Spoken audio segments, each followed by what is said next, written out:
जय श्री कृष्ण। राधे राधे। मैंने आपको ब्रह्म के बारे में बता रहा था। अब मैं आपको तीसरा भाग बता रहा हूँ। और ये आप ध्यान करके सुने, बहुत अच्छी चीज़ बता रहा हूँ मैं आपको। हर एक कोई भागवत जी में या विष्णु पुराण में, ये विष्णु पुराण का प्रसंग चल रहा है आपके संग। जब ब्रह्मा जी ने जब सृष्टि बचाई, मैंने बताया आपको, ब्रह्मा जी भगवान की नाभि में से निकले तो नली में 10,000 वर्ष तक उन्होंने ढूंढा, उनको कुछ नहीं मिला। जब आगे चलने के बाद जब शिव जी का बताया, उनका शीश कट गया पांचवा। क्यों? पांचवा शीश उनका सिर पे लगा हुआ था, वो ऊपर की तरफ देखते थे, इसलिए उनका वो शीश कट के पुष्कर जी में विराजमान हो गया। अब मैं बताता हूँ, भगवान विष्णु ने लक्ष्मी रूप में स्वयं नारायण है।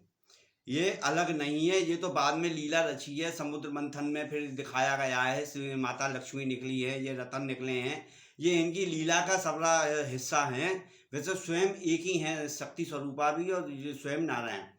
जब इन्होंने लक्ष्मी रूप से लेके पालन किया है, पालन करते समय इन्होंने बताया ऋषि, फिर इनके ब्रह्मा जी से सप्तऋषि पैदा हुए।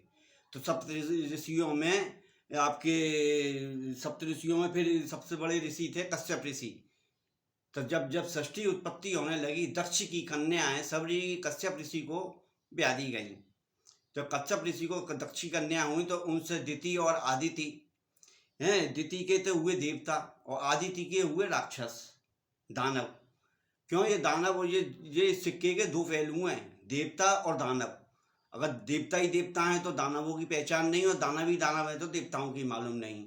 क्योंकि देवता और दानव से ही मनुष्य की उत्पत्ति हुई है। तो हर मनुष्य के अंदर देवता भी है और दानव भी है।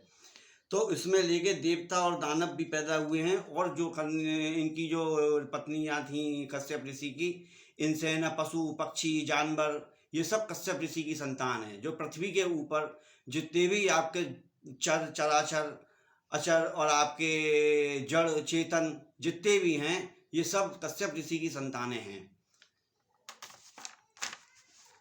फिर और भी जैसे अंगिरा ऋषि के आपके गुरु बृहस्पति जी हुए, और भृगु के शुक्राचार्य जी हुए, और ऋषि हुए सप्त ऋषियों के, इनसे और पैदा हुए। तो उसमें है ना पांच जनों ने यो कह दी, हम चार सनत कुमारों ने, तो सनत कुमारों ने यो कह दी, हम ना तो सृष्टि करेंगे ना हम कुछ करेंगे, हम कुछ नहीं करेंगे, हम तो भजन करेंगे।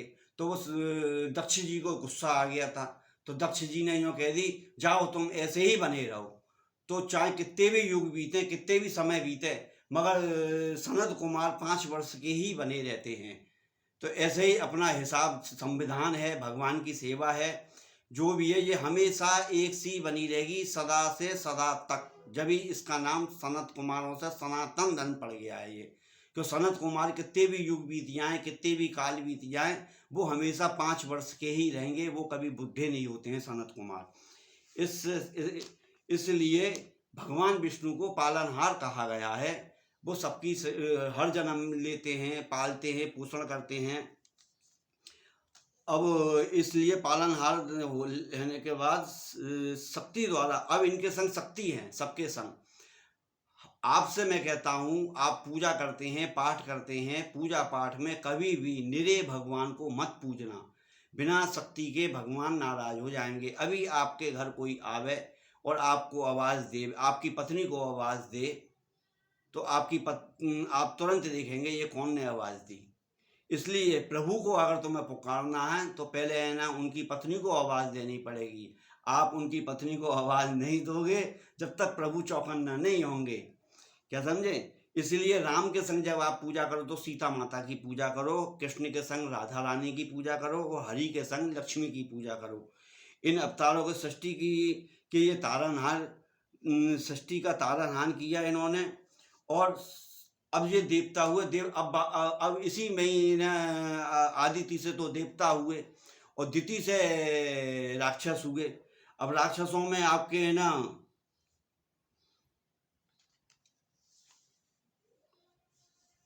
इसमें हिरण्यकश्यपु हुए। क्यों हिरण्यकश्यपु क्यों हुए? भगवान को तो लीला रचनी थी, ये इनके द्वारपाल थे। सनत कुमारों को भेज दिया, क्योंकि भगवान ने तो कही ना, अब मैं साकार रूप में आया हूँ, अब मैं लीला रचूंगा। तब वो तरह तरह की लीला रचने लगे थे। अब मैं साकार रूप में, अब लीला तो रच भाई, जैसा हीरो वैसा ही खलनायक। उन्होंने ना सनत कुमारों को भेज दिया, और सनत कुमारों को भेजने के बाद वो सब उनको ना शराप लगवा दिया जय और विजय को। ये बाद में हिरण्यकश्यपु बने, जिसमें हिरण्याक्ष का वध करने के लिए भगवान ने बारह का रूप लिया, और हिरण्यकश्यपु का वध करने के लिए उन्होंने नरसिंह भगवान का अवतार लिया। और जब ये अब इसके आज मैंने नरसिंह भगवान को 12 भगवान तक सुनाया है। अब मैं इसका बाकी का आपको कल सुनाऊंगा। आज गुरुवार है, गुरुवार को भगवान कृष्ण की, करुण गोविंद जी की, माता की, भगवती आपकी कुलदेवी हों, पीताम्बरा माता की आप पूजा सेवा करें।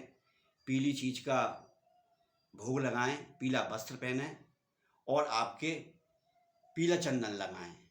अगर किसी के शादी संबंध में कोई दिक्कत आ रही है, कोई बात है, कोई चीज़ है, तो भगवान विष्णु की पूजा सेवा करें। 5 पीले पुष्प ले जाएं, उनके अगाड़ी, भगवान विष्णु के अगाड़ी आपके कृष्ण जी का कोई सा भी आप जो आपको आता हो उसका आप पाठ कर लें। अगर तुम्हें कुछ नहीं आता है तो आप हनुमान चालीसा का पाठ करें और भगवान के ऊपर पुष्प चढ़ाएं, और प्रभु से क्यों हनुमान जी गुरु रूप में भी हैं, उनसे अपनी आप प्रार्थना करें, भगवान जरूर सुनेंगे। आज के आनंद की जय। जय जय श्री राधे राधे भक्तजनों को, प्रेमी जनों को, और मेरी राधा रानी की जय, कृष्ण कन्हैया की जय। ओम नमो नारायण हरि, ओम नमो नारायण हरि। जय गुरुदेव।